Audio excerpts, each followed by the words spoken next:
Having a side hustle is one of the most powerful things you could be working on right now. If you ask me, it's one of the easiest ways to become a millionaire, and all you need to do is make $21 a day. In this video, I'm going to break down how having a side hustle can realistically make you a millionaire by following the same strategy that I'm using right now. Whether you already have a side hustle or you're starting from zero, watching this video will give you a better understanding of how small, consistent income can completely change your financial future. This isn't about getting rich overnight, it's about using simple math, patience, and a side hustle to slowly build real wealth over time. You're watching Life with Jay, let's get right into the video. In this day and age, having a full-time job just doesn't cut it anymore. Expenses are higher than ever before, making it almost impossible to save any money. You most likely have rent to pay for, your car, groceries, phone bill, and I'm sure for some people this list can go on and on. If you can't save any money, then how in the world are you supposed to grow your net worth? Well, this is the same question I asked myself a few years back and came to a big realization. I need more money,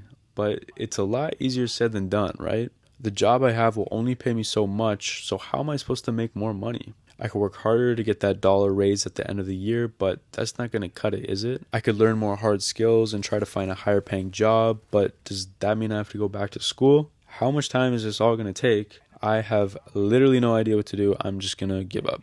These are all things that had crossed my mind, plus many more thoughts about how I can make money. Needless to say that you may be in the same situation as I was. Luckily, we have found our solution. The solution is a side hustle. Okay, great, but what am I going to do for a side hustle? Well, the answer is going to be different for everyone. For me, it was reselling vintage clothing.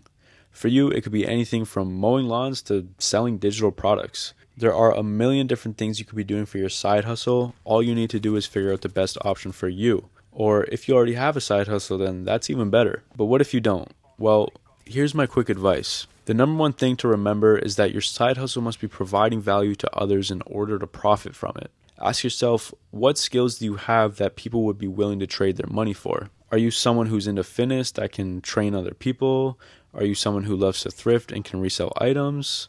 Your side hustle doesn't have to be perfect, nor does it have to be fun, although I do recommend trying to find something that you can see yourself doing for a long time.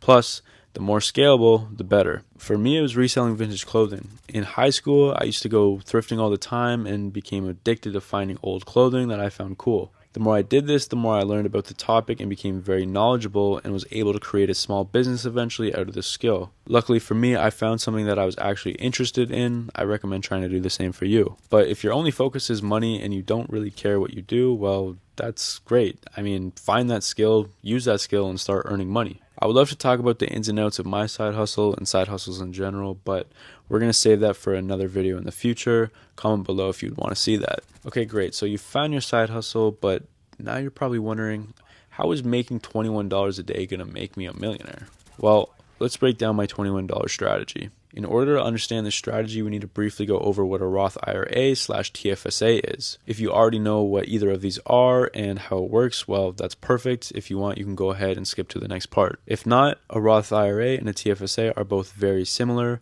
Roth IRA is American and a TFSA is Canadian. These are accounts you can open up to deposit your money into and then invest inside of that are 100% tax-free. Within these accounts, you can purchase stocks, ETFs, bonds, and more. To keep it simple, on average, your money can grow 7% through compound interest per year after purchasing something as simple as the S&P 500. Remember that this is a stock market and anything can happen, but like I said, long-term average return after inflation is roughly around 7%. One of these accounts is where you're going to put your money into every single month. You can also use other accounts such as a 401k if you're American, or if you're Canadian, you can use an RRSP, although these accounts are not tax-free. In case you were wondering, I'm Canadian and I'm using my TFSA for the strategy. Now, using these accounts will compound our money, essentially making our money work for us, which is definitely the goal. This is where a little bit of simple math comes in. The contribution room for both of these accounts in 2025 was $7,000, meaning you can only put $7,000 into the account per year. I believe the Roth IRA is now at $7,500 as of 2026,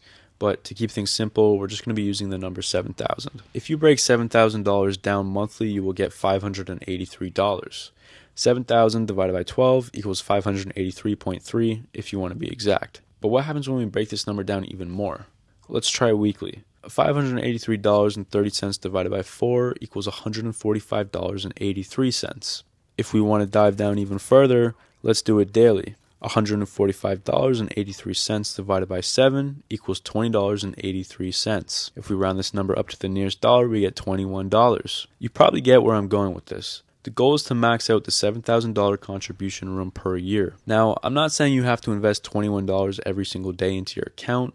I honestly wouldn't recommend that, but what I would recommend is putting it into a monthly payment of $583 every single month to make it easier on you. Or if you wanted to, you could also do $145 weekly. It's really up to you. Regardless, let's look at this chart to see where it would get us. After putting in $7,000 per year at an annual interest rate of 7%, after 36 years, we would hit just over $1 million. I just want to quickly mention that depending what you put your money into, this could also increase the time. Your percentage might be above 7% annually per year. It's the stock market, anything could happen. Let's take a closer look at the best part though. After those 36 years, the total amount you personally put in is only $252,000. Now look at the total interest you collected, roughly $790,000, making it a total of just over $1 million.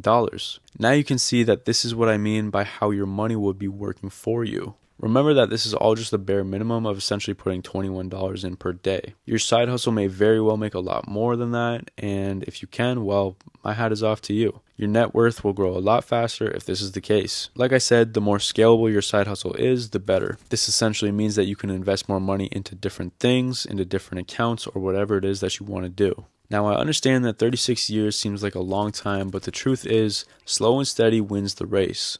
Depending what the case is, you could reach $1 million a lot faster than 36 years. In my case, my current job isn't making me enough to save and invest the amount I would like to, therefore this strategy works perfectly for me. Having a side hustle can also open up other doors, such as you quiet quitting your job and hopefully moving you towards freedom, if that's something that you wanted to do. I want to mention, to ensure this strategy of working, you must be patient and you must be consistent. That is the only way you're going to get there. Before we wrap this video up, I want to go over some personal experiences and tips to hopefully help you out on the side hustle strategy.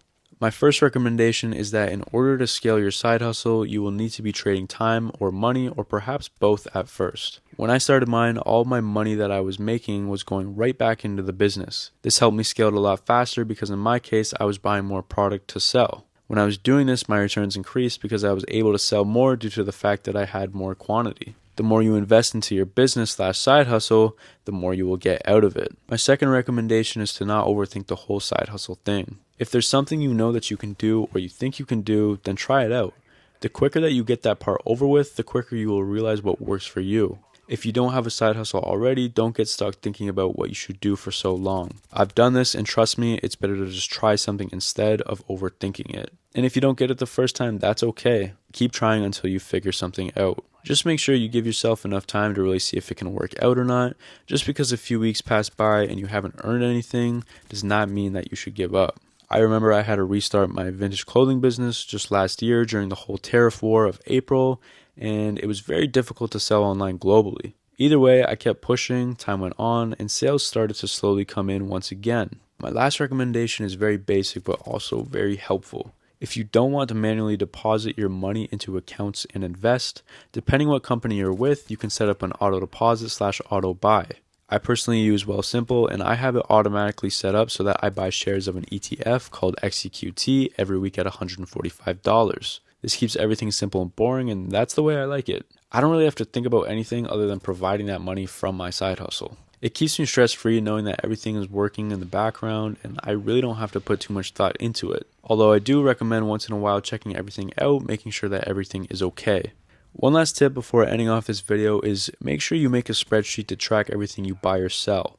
It doesn't have to be anything fancy, but I do find it helps you track your progress. I'm not a financial advisor. This is just my personal strategy to building real wealth over time and eventually making me a millionaire. If you guys want to talk more about side hustles, investing accounts, or anything else, just let me know in the comments and I would love to create something for you. Also, let me know what your side hustle is and if you're going to be using this strategy or not. If you found this video helpful, please drop a like below, and I'll see you guys in the next one.